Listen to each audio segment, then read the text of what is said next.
Good morning! Tara, gawa tayo ng DIY painting board at saka DIY painting easel stand. Gamit ang kahoy ng lumang painting na ito ni Kyle Andrew. Baklasin lang ang painting ng dahan-dahan para hindi ito masira. Salamat para kay Papa na tumulong sa akin. Baklasin ng maigi para hindi ito masira.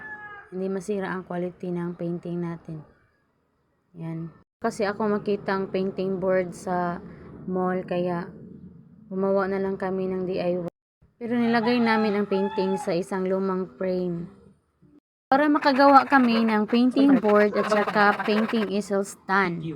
Gamit ang kahoy, kuhatin muna sa lumang painting kung ano ang criteria for judging sa kanilang gagamitin na canvas. 18 by 24 pala ang gagamitin nila. Kaya ito, malapit nang matapos ni Papa at saka ni Kuya.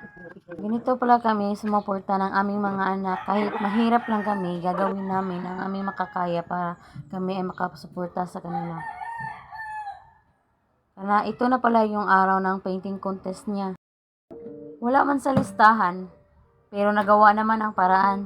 Salamat sa Panginoon sa kanyang gabay at pagtitiwala sa amin. Salamat po sa panonood. Good job, Kuya Andrew!